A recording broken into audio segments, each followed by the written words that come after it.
My name is Andrew Medina. I'm a contributing writer, radio host, and the world's oldest intern for Kicks to the Pitch. And this is my kid's story.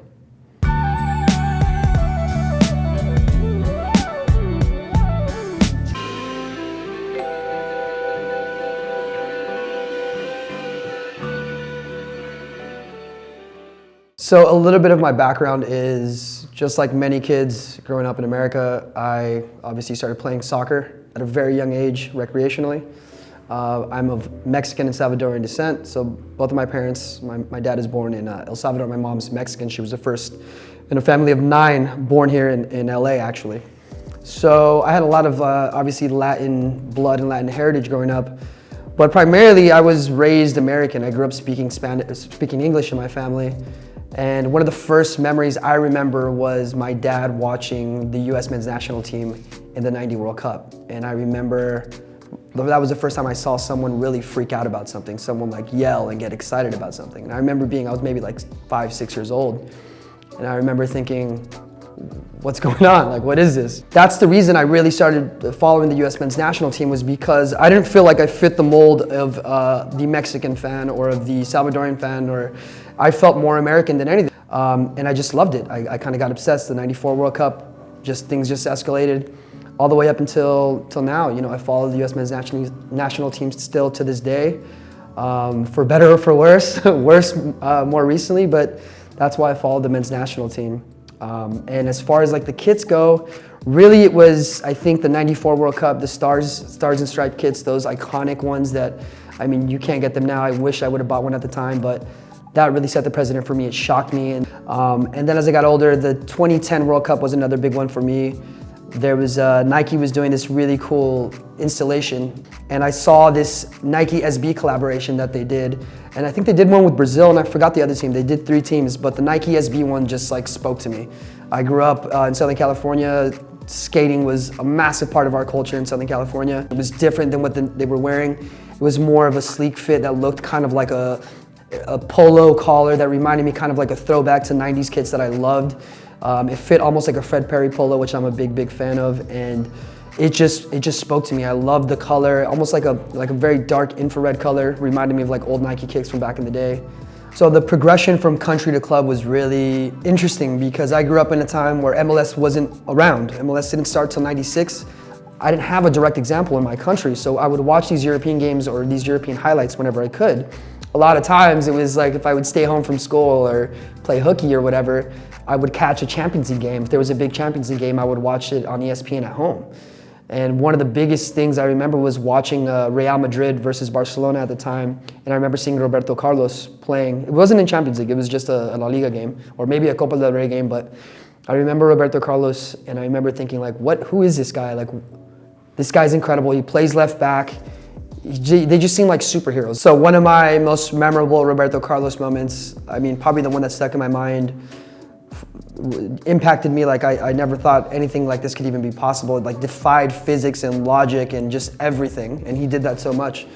I saw it in a highlight reel. It was on some sort of highlight show. I don't remember the channel or what it was, but I remember he was wearing an all purple kit, bombing down the left side, and he's a left-footed player, so he has the goal on his right-hand side, and he kicks it as he's running out of bounds on the goal line with the outside of his left foot, curves it to the opposite post. I don't know if you understand the physics. I'm sure they're gonna play a B-roll of that goal.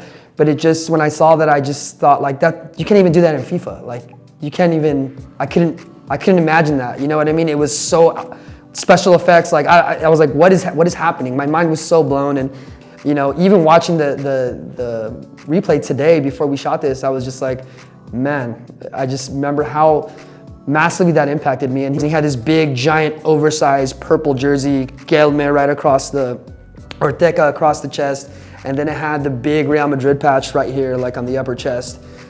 Again, those '90s oversized, audacious, kind of like ridiculous kits, I'm in love with them. It stuck with me forever. I was so blessed and so lucky to go on a trip to Manchester a few years ago. We went to this warehouse where we got to see a lot of like players. There's a big thing to like trade jerseys at the end of matches.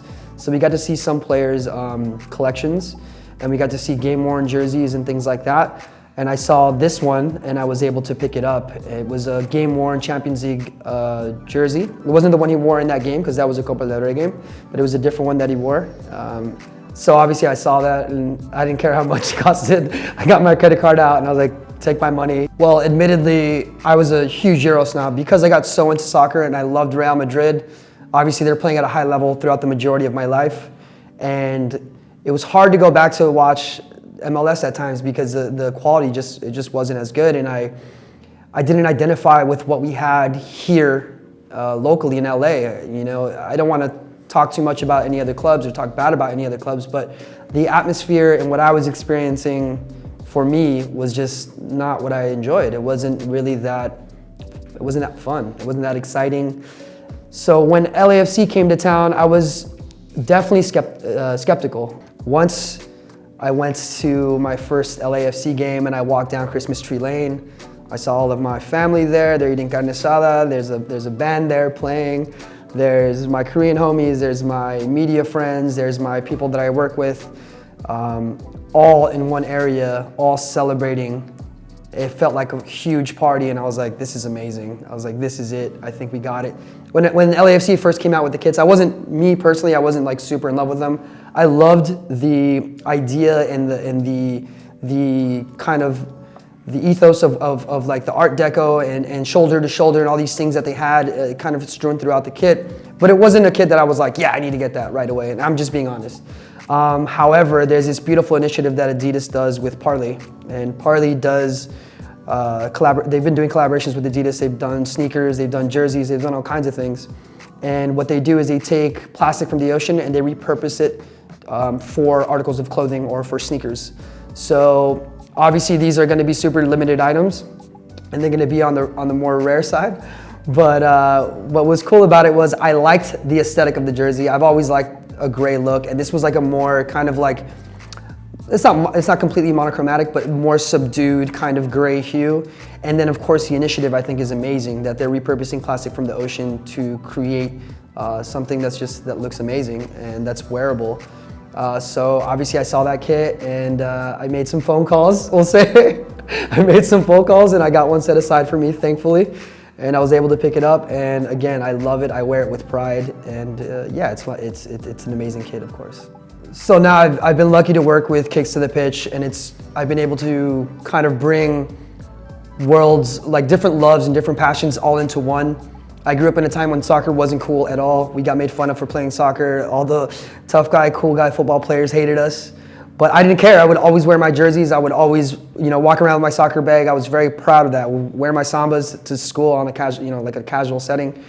And now to have it come full circle and for us to be a part of that, to the point where teams are representing or displaying their kits in a lifestyle way, I think speaks to the growth that we had, not only in this country for soccer, but soccer as something that's a cultural juggernaut. And I'm just incredibly proud and excited to have that from all the way from Spain to my national team to now in LA, where I really feel it's been a catalyst for everything. It's coming together and it's beautiful, and it's just an amazing time for me to see the growth, and I'm just incredibly happy to be a part of it.